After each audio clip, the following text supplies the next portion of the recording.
Greetings, everyone. Welcome to Murray's, the English Training Institute. We have a listening task for you.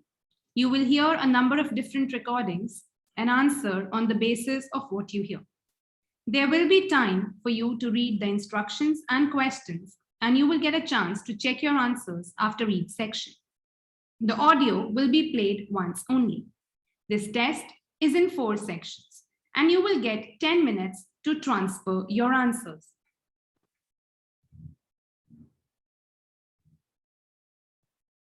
We move on to section 1.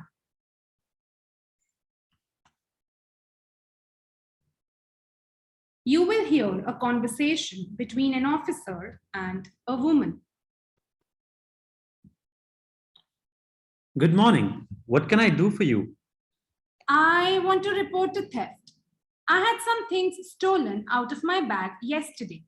Oh, I'm so sorry to hear that. Right. So I'll need to take a few details. Can I start with your name, please? Yes, my name is Christy. Okay, thank you. And are you the resident in the UK? No, I'm actually Australian, though my mother was a Britisher. And your date of birth, please? Well, it's November 2, 1984. So you're just visiting this country? That's right. I come over here most summers on business. I'm an interior designer and I come over to buy some old furniture, antiques, you know. There are some really lovely things around here, but you need to get out to the small towns. I have had a really good time this year until this happened. All right. So you've been here quite a while. Yes, I'm here for 2 months. I go back next week. We give you time to read some questions on the next slide. You have some time to read questions 8 to 12.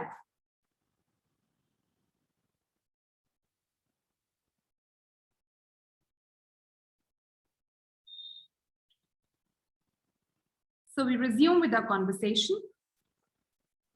Okay, so you've been here quite a while. Yes, I'm here for 2 months. I plan to go back next week. So may I ask where you're staying now? Well, at present, I've got a place at Park Apartments that's on the King Street. I was staying at the Riverside Apartments on the same street, but the apartment there was only available for 6 weeks, so I had to find another one. Okay, and the apartment number, please? 15, right? Now, I need to take some details of the theft. So you said you had something stolen out of your bag. Yeah, that's right. And were you actually carrying the bag when the theft took place? Yes, I can't really understand it. I had my backpack on and I went into a supermarket to buy a few things. And when I opened it up, my wallet wasn't there. Oh, I'm really sorry to hear that. And what did your wallet have in it? Well, fortunately, I don't keep my credit cards in that wallet. I keep them with my passport in an inside compartment in my backpack. But there was quite a bit of cash there, about $250. I should think I withdrew $300 from my account yesterday, but I did a bit of shopping, so I must have really spent about 50 of that. Okay. At first I thought, oh, I must have left the wallet back in the apartment. But then I realized my phone had gone as well. It was only a week old, and that's when I realized I had been robbed. Anyway, at least they did not take the keys to my rental car. Yes. So you say the theft occurred yesterday. Yes. So do you mean October the 13th? And do you have any idea at all of where or when the things might possibly have been stolen?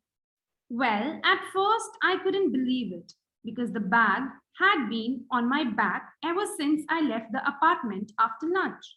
It's just a small backpack, but I generally use it when I'm traveling because it seems safer than a handbag. Anyway, I met a friend and we spent a couple of hours in the museum. But I do remember that as we were leaving there at about 4 p.m., a group of young boys ran up to us, and they were really crowding around us, and they were asking us the time. It was then all of a sudden they ran off. Can you remember anything about them? The one who did most of the talking was wearing a t-shirt, probably with the picture of a tiger. Right. Any idea of how old he might have been? I think around 13 years old. And can you remember anything else about his appearance? Not much. I do remember he was muscular. Color of hair? I do remember that. That was blonde because rest all the boys were dark haired. And do you have any details of the other guys that came to you? Not really. They came and went so quickly. All right. So what I'm going to do now is give you a crime reference number so you can contact your insurance company. So this is 10 digits. You may want to note it down.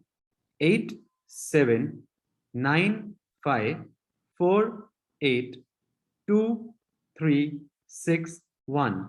Thank you so much. Now we move on to section 2, and you have some time to read questions 19 and 20.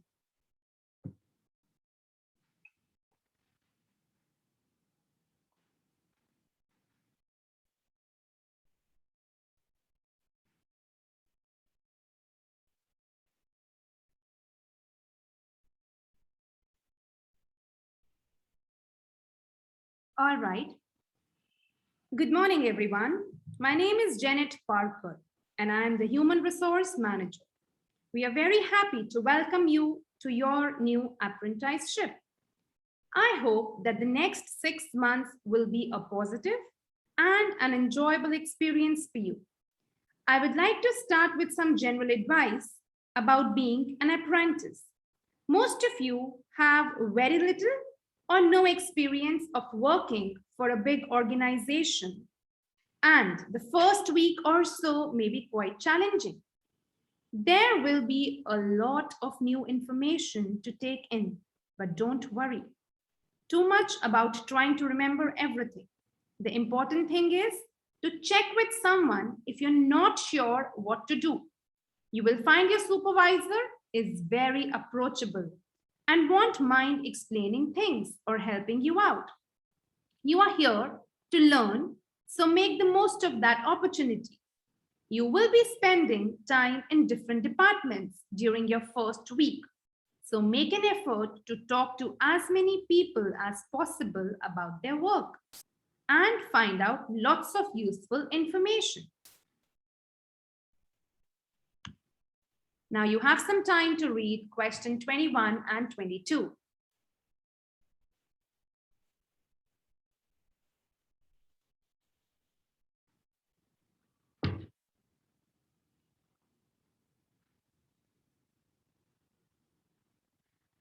Okay.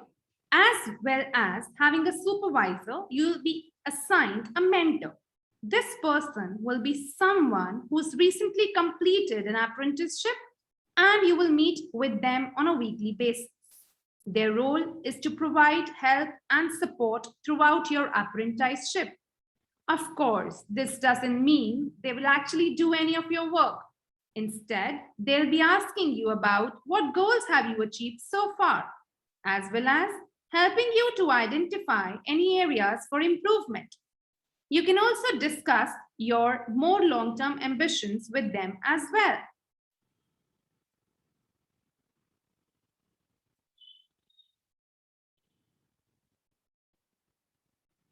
Now you have some time to read questions 23 to 28.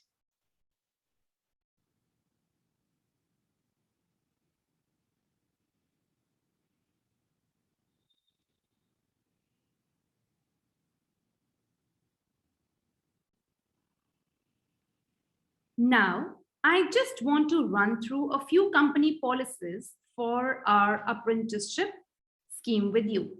Most importantly, the internet. As part of your job, you will be doing some research online. So obviously you will have unlimited access for that, but please don't use it for personal use. You'll have your phones for that. Some of you have already asked me about flexible working. After your probationary 3-month period, some of you will be eligible for this, but it will depend on which department you are in and what your personal circumstances are. So please don't assume you will automatically be permitted to do this. I want to make sure there is no confusion about our holiday policy. Apart from any statutory public holidays, we will ask that you don't book any holidays until after your 6 months apprenticeship has finished. Time off should only be taken if you're unwell. Please speak to your supervisor if this is going to be a problem. You will be expected to work a 40-hour week, but there may be opportunities to do overtime during busy periods. Although you're not required to do this, it can be a valuable experience, so we advise you to take it up if possible. Obviously, we understand that people do have commitments outside work, so don't worry if there are times when you're unavailable. As you know, we don't have a formal dress code here. You may wear casual clothes as long as they are practical. And the only restriction for shoes we have is on high heels for health and safety reasons. Comfortable shoes like trainers are preferable. There's a heavily subsidized canteen on site where you can get hot meals and salads cheaply. Snacks and drinks are also provided. So we have decided to introduce a no packed lunch policy. This is partly to encourage healthy eating at work and partly to stop people from eating at their workstation, which is unhygienic. You have 1 minute to check your answers and we'll move on to section 3.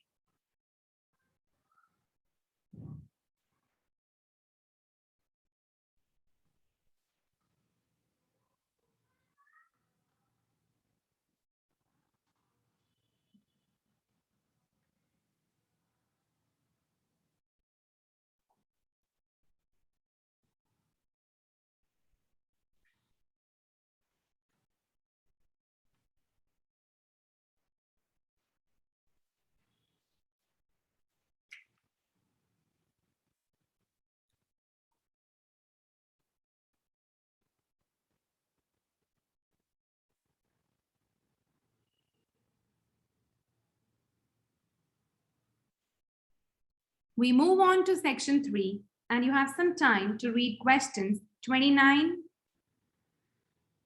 to 32.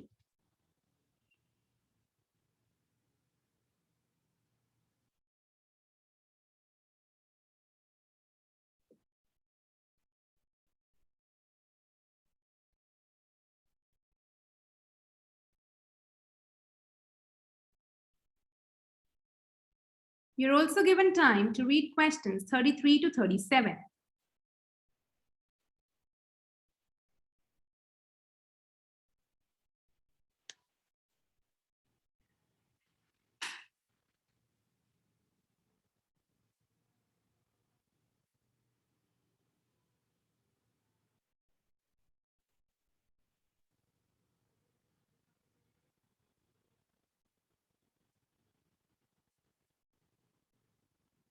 All right, so we begin with section 3. So what I would like to do now is to talk to your partner about your presentations on urban planning. You should have done most of the reading now. So I would like to share your ideas and talk about the structure of your presentation and what you need to do next. So we have a conversation between Carla and Rob. Okay, Rob, I'm glad we chose quite a specific topic. Cities built next to the sea. It made it much easier to find relevant information. Oh, yeah. And cities are growing so quickly. I mean, we know that more than half the world's population lives in cities now. Oh, yeah, though that's all cities, not just ones in the coast. But most of the biggest cities are actually built by the sea. I would not realize that before. Not me. And what's more, a lot of them are built at places where rivers come out into the sea. But apparently, this can be a problem. Why? Well, as the city expands, agriculture and industry tend to spread further inland along the rivers, and so agriculture moves even further inland up the river. That's not necessarily a problem, except it means more and more pollutants are discharged into the rivers. So these cities brought downstream? Right. Did you read that article about Miami on the east coast of the USA? No. What's about that? Well, apparently back in the 1950s, they built channels to drain away the water in case of flooding. Sounds sensible. Yeah, they spent quite a lot of money on them. What they didn't take into account was global warming. So they built the drainage channels too close to sea level, and now sea levels are rising. They're more or less useless. If there's a lot of rain, the water can't run away. There's nowhere for it to go. The whole design was faulty.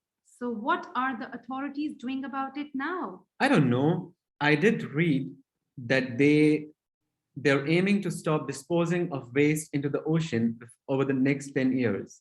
But that won't help with flood prevention now, will it? No, really, they just need to find the money for something to replace the drainage channels in order to protect against flooding now. But in the long term, they need to consider the whole ecosystem. Right, really. The coastal cities can't deal with their problems on their own, can they? I mean, they've got to start acting together at an international level instead of doing their own thing. Absolutely. The thing is, everyone knows that the problems are and environmentalists have a pretty good idea of what we should be doing about them. So they should be able to work together to some extent. But it's going to be a long time before countries come to a decision on what principles they are prepared to abide by. Yes, if they ever do. So I think we have probably got enough for our presentation. It's only 15 minutes. Yeah, so I suppose we'll begin with some generical historical background about why coastal cities were established. But we don't want to spend too long on that. The other students will already know a bit about it. It's all to do with communications and so on. Yes, we should mention some geographical factors, things like wetlands, estuaries, coastal erosion, and so on. We could have some maps of different cities with these features marked. On a handout, you mean? Or some slides everyone can see? Yeah, that would be better. It'd be good to go into past mistakes in a bit more detail. Did you read that case study of the problems there were in New Orleans and with flooding a few years ago? Yes, we could use that as the basis for that part of talk. I don't think that the students will have read it, but they will remember hearing about the flooding at that time. Okay, so that's probably enough background. So then we will go on to talk about what actions being taken to deal with problems of coastal cities. Okay, what else do we need to talk about? Maybe something on future risks, looking more at the long term if populations continue to grow? Yeah, we will need to do a bit of work there. I haven't got much information, have you? No, we'll need to look at some websites. It shouldn't take too long. Okay, and I think we should end by talking about international implications. Maybe we could ask people in the audience. We have got people from quite a lot of different places. That'd be interesting if we have time. Yes. So now shall we? That's the end of section 3. Now we move on to section 4. You have 30 seconds to read the questions.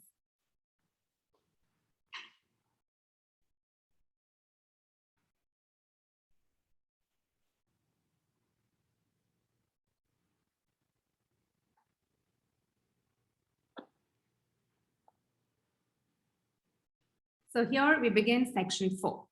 Producing enough energy to meet our needs has become a serious problem. Demand is rising rapidly because of the world's increasing population and expanding industry. Burning fossil fuels like gas, coal, and oil seriously damages the environment and they will eventually run out. For a number of years now, scientists have been working out how we derive energy from renewable sources such as sun and wind without causing pollution. Today, I will outline marine renewable energy, also called as ocean energy, which harnesses the movement of the oceans. Marine renewable energy can be divided into three main categories: wave energy, tidal energy, and ocean thermal energy conversion. And I will say a few words about each one. First, wave energy. Numerous devices have been invented to harvest wave energy with names such as Wave Dragon, the Penguin, and the Mighty Whale. And research is going on to try and come up with a really efficient method. This form of energy has plenty of potential as the source is constant, and there's no danger of waves coming to stand still. Electricity can be generated using onshore systems, using a reservoir or offshore systems. But the problem with the ocean waves is that they are erratic, with the wind making them travel in every direction. This adds to the difficulty of creating efficient technology. Ideally, all the waves would travel smoothly and regularly along the same straight line. Another drawback is that sand and other sediment on the ocean floor might be stopped from flowing normally, which can lead to environmental problems. The second category of marine energy that I mentioned is tidal energy. One major advantage of using the tide rather than waves as a source of energy is that it's predictable. We know the exact time of the high and the low tides for the years to come. One current plan is to create a tidal lagoon on the coast of Wales. This will be an area of water within a bay, sheltered by a U-shaped breakwater or dam built out from the coast. The breakwater will contain 16 hydro turbines, and as the tide rises, water rushes through the breakwater, activating the turbines, which turn a generator to produce electricity.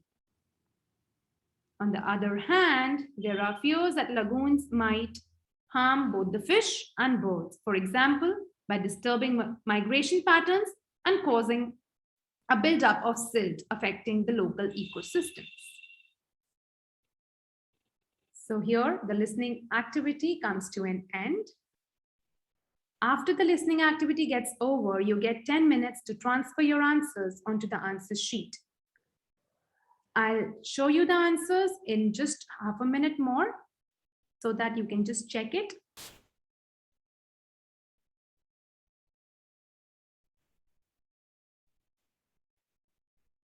And if you like our video, please make sure to like our channel and subscribe to it. And I'll be very thankful.